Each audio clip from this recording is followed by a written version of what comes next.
Bismillahirrahmanirrahim. Assalamualaikum warahmatullahi wabarakatuh.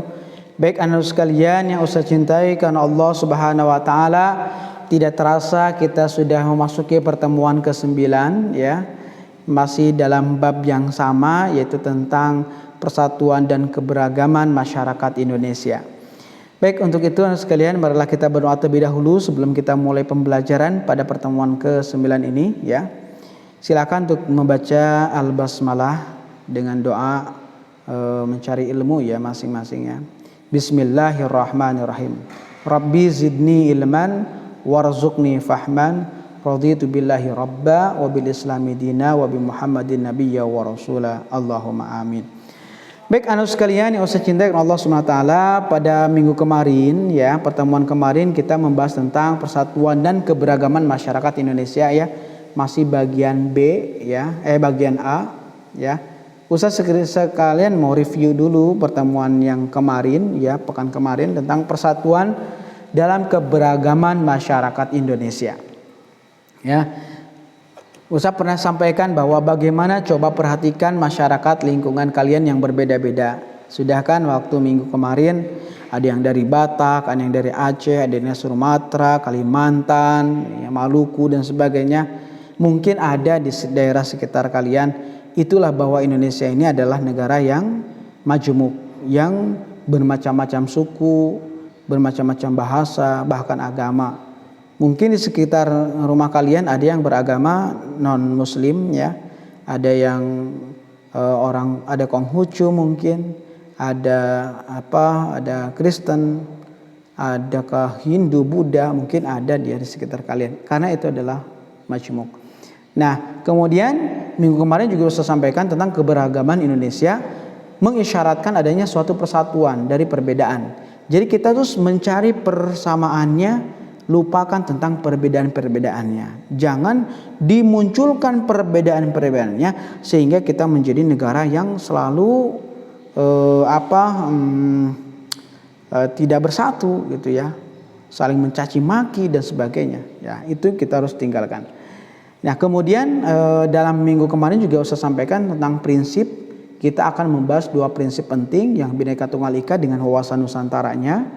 Bhinneka Tunggal Ika itu adalah bangsa Indonesia mengakui bahwa Indonesia merupakan bangsa yang terdiri atas berbagai suku ras, ya, agama, bahasa dan adat istiadat. Ya.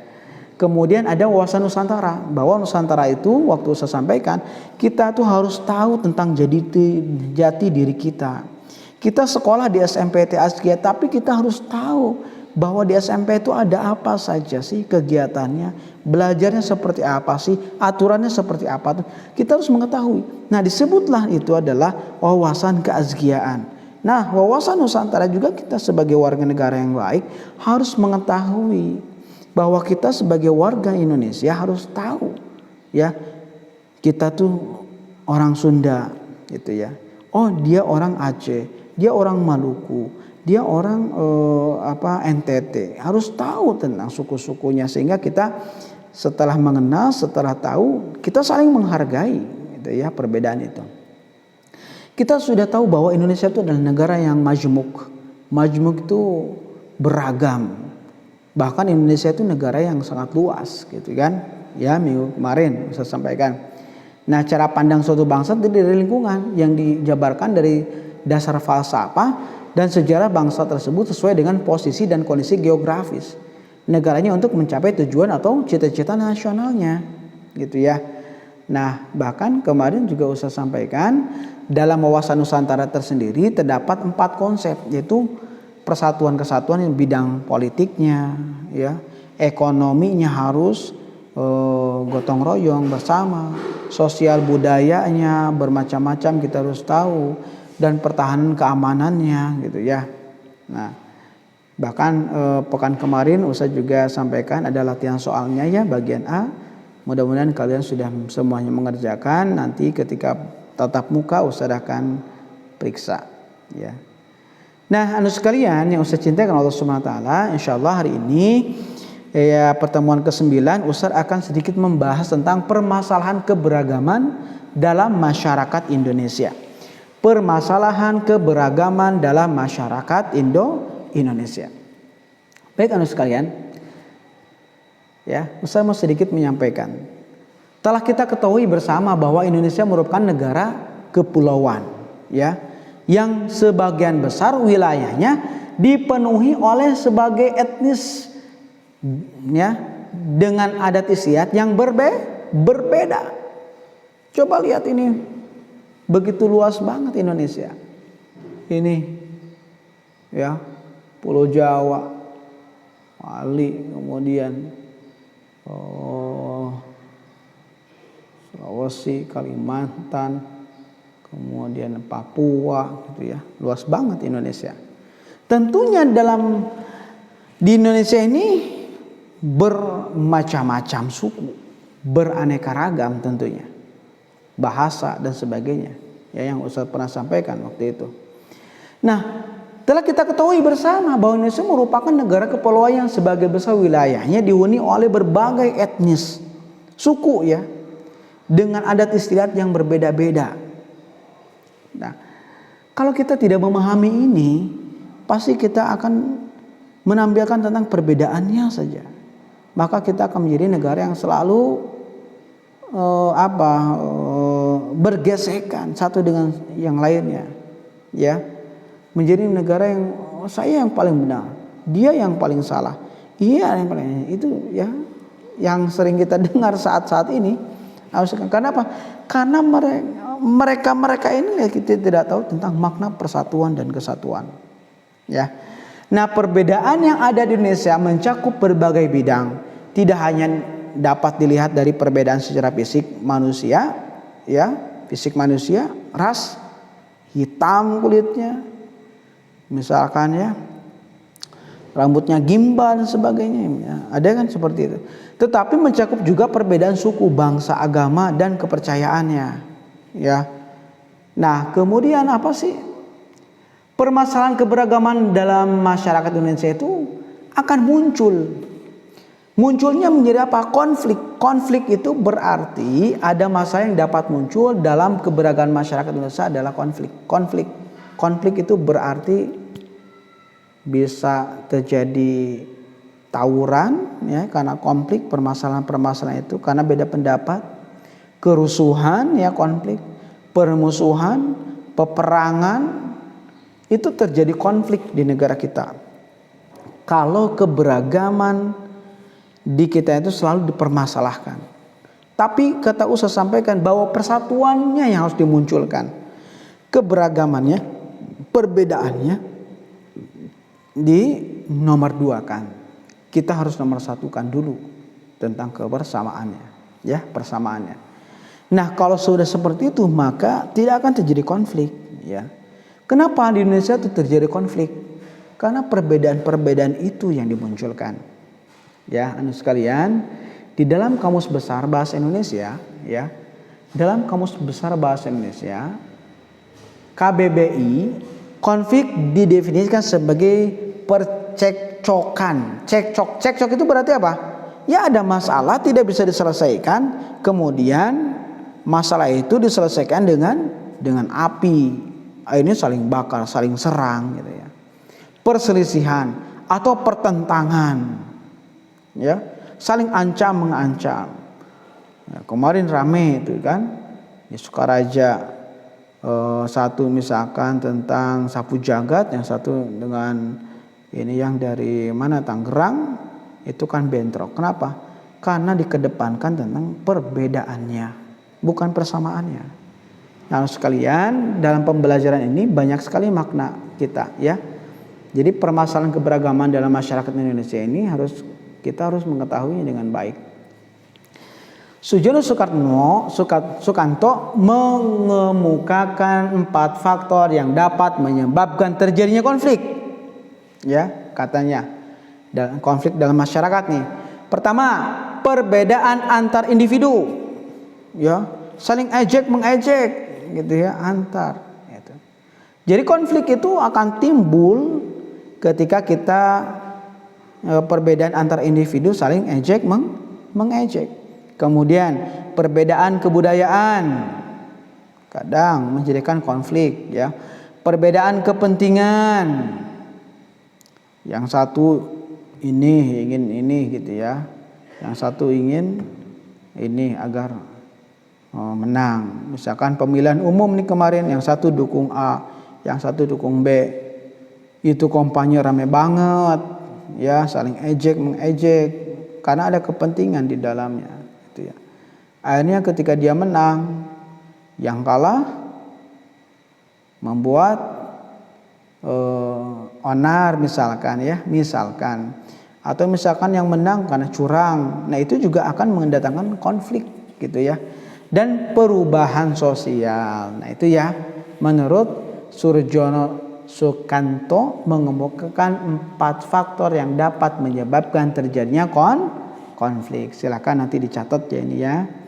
Nah, kemudian permasalahan keberagaman dalam masyarakat Indonesia. Pertama, ya, terdapat beberapa sikap yang dapat menjadi penyebab konflik. Ya, dalam masyarakat antara lain sebagai berikut. Primordialism. Adanya primordialism, yaitu paham yang dibawa sejak lahir, yang sejak kecil. Paham yang dibawa sejak kecil. Contohnya misalkan paham yang dibawa sejak kecil itu ya adat istiadat bahwa saya itu harus melakukan ini karena sudah menjadikan kebiasaan budaya saya kayak gini. Nah, primordialism seperti itu ya. Yang kedua, etnosentrisme, yaitu penilaian terhadap budaya sendiri lebih baik daripada budaya orang lain. Nah, itu akan terjadi konflik gitu. Kita saling menghargai lah tentang kebudayaan orang lain. Budaya itu kita hargai, oh bagus gitu ya. Ketika mereka menilai budaya ini budaya Sunda, ya katakan baik saja, gitu ya. Kalaupun misalkan kamu tidak senang dengan kebudayaan itu, katakan kepada mereka ya nggak apa-apa, baik saja. Itu bagus gitu ya. Tanpa harus diucapkan bahwa itu adalah kebudayaan yang jelek banget gitu. Sehingga akan terjadilah konflik. Ya, penyebab konflik itu gitu. Yang ketiga, diskriminatif. Diperlukan secara tidak adil, diperlakukan secara tidak adil. Ya. Maka harus adil, ya. Kalau sudah tidak adil, mana yang benar, mana yang salah. Yang salah misalkan malah mendapatkan perlindungan hukum, itu juga salah. Maka harus atau tidak boleh diskriminatif, perlakuan secara tidak adil.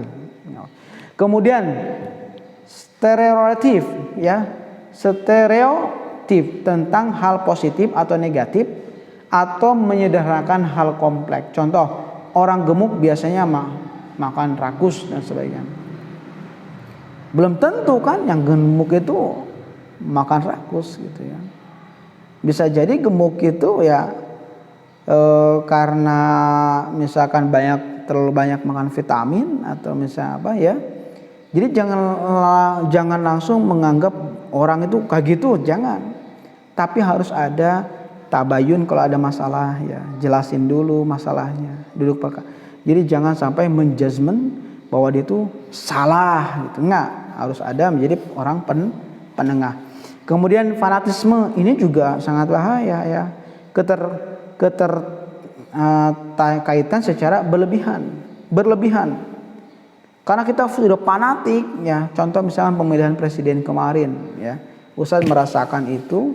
Tapi kalian ya kelas 9 nih SMP belum ada hak untuk memilih ya. Baik legislatif, yudikatif, legislatif atau eksekutif belum ada hak pilih. Nah, tidak ada secara berlebihan fanatik ya. Saya pendukung presiden ini sehingga ketika presiden melakukan salah kamu dukung juga. Jangan ya, jangan fanatisme.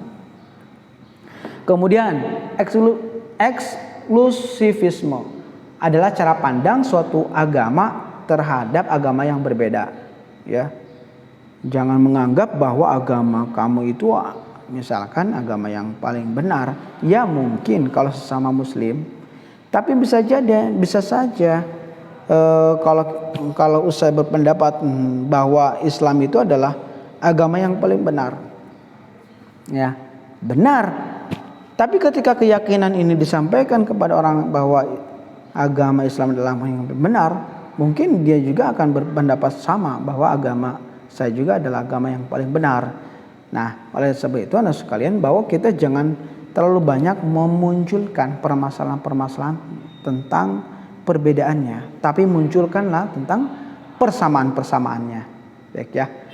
Nah,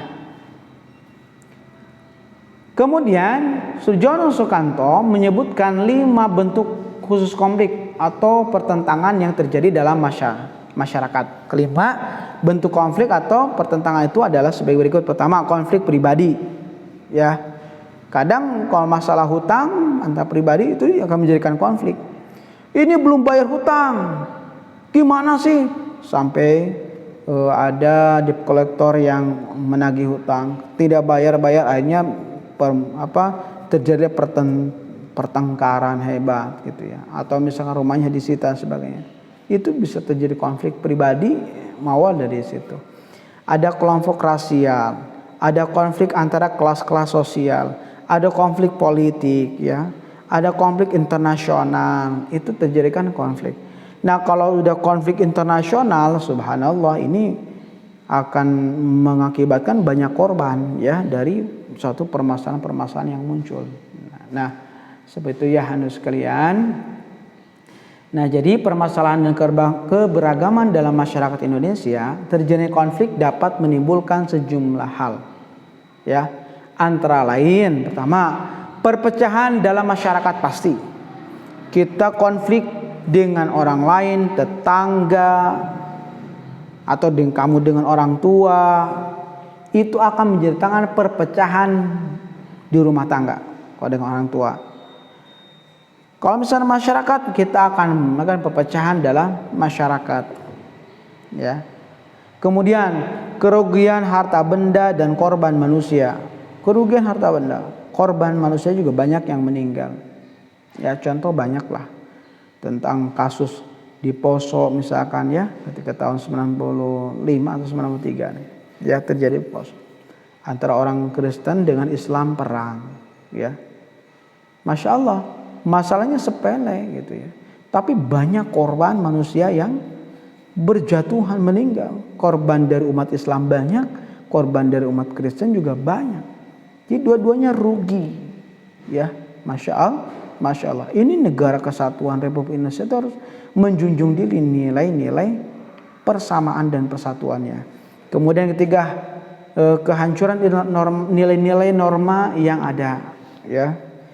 Perubahan kepribadian, dominasi ya, perubahan kepribadian, kemudian dominasi ya. Dominasi itu berarti ada apa? Mendominan yang lebih banyak gitu ya. Nah, harus sekalian itu ya, terjadi konflik dapat menimbulkan sejumlah hal yang tadi Ustaz sudah sampaikan. Baik anu sekalian, nanti di akhir pertemuan ke-9 ini seperti biasa ada latihan soal ya, latihan soal bagian B ya. Silahkan dibuka buku tulisnya seperti biasa, nggak usah dipotokkan. Nanti silahkan kalian untuk dikerjakan di rumah. Jangan ada yang tidur hanya mendengar saja kemudian tanpa dikerjakan, itu juga salah ya. Jangan ditumpuk-tumpuk tugasnya.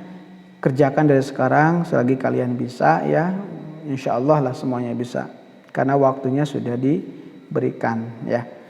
Pertama, tuliskan 4 faktor yang dapat menyebabkan terjadinya konflik di masyarakat ya, silakan dituliskan. Kemudian kedua, apa yang kalian ketahui tentang konflik, sebutkan apa sih konflik itu, what is conflict nantinya gitu ya.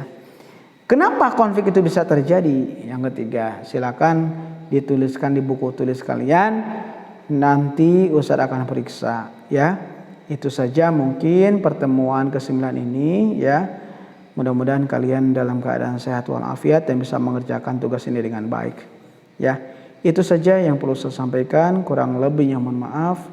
Aku qauli hadza wastaghfirullahaladzim wa lakum. Wassalamualaikum warahmatullahi wabarakatuh.